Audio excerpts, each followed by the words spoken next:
when love becomes a karmic debt. We are told that love is the purest thing in the world. But here's the truth nobody tells you. Sometimes, love is not a blessing. Sometimes, love is a debt. It's the pull towards someone you can't seem to let go of, not because your souls are free together, but because they are still tied by unfinished business. You meet them and it feels electric, urgent, fated. You can't explain why you're so drawn to them, why the connection feels ancient. But underneath all that magic, there's a thread pulling you back into something that started long before this life. This is karmic debt disguised as love. What is karmic debt in love? Karma isn't punishment, and it isn't reward, it's balance. Every choice, every action, every promise leaves an imprint, a kind of unfinished energy that the universe doesn't just forget. When two people have a karmic debt, it means that at some point in this life or another one, or both, created an imbalance. It could be through betrayal, abandonment, breaking trust, or even love that ended without closure.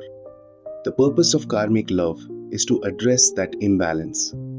Not necessarily to live happily ever after, but to finish what was left undone. Sometimes that means healing. Sometimes it means learning a painful lesson.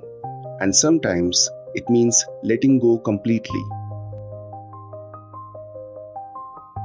How to recognize karmic love? Karmic love has a very specific energy. The beginning is intense, almost too intense. They feel like someone you've known forever and you bond quickly. Conversations are deep from the start, emotions feel heightened, and everything moves fast.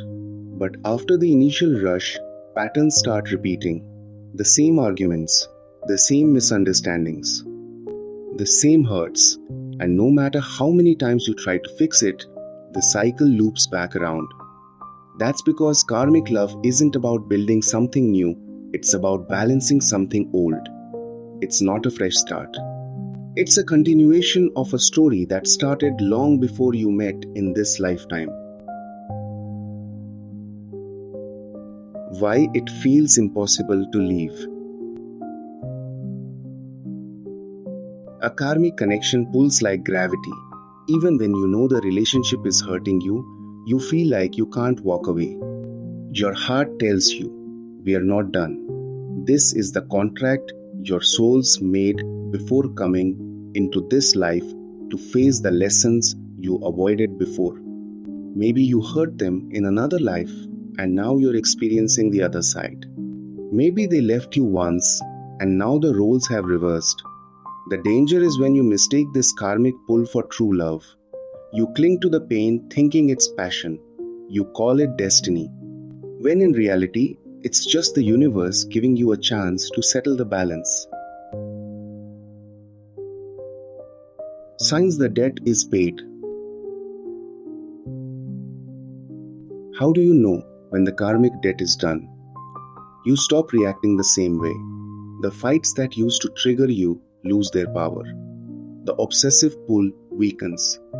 Sometimes, you can even see them with compassion instead of longing.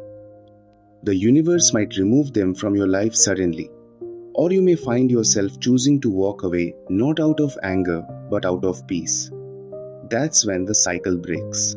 Because the purpose of karmic love is never possession, it's liberation for both souls. Why karmic love hurts more than others? Karmic love cuts deep because it's not just about the present moment, it's layered with emotional weight from the past. It can bring up fears, insecurities, and wounds you didn't know you had. It forces you to face parts of yourself you've been avoiding, the part that can't let go, the part that wants control, the part that seeks validation in the wrong places. In a way, karmic love is like holding a mirror that reflects not just you, but every version of you across lifetimes.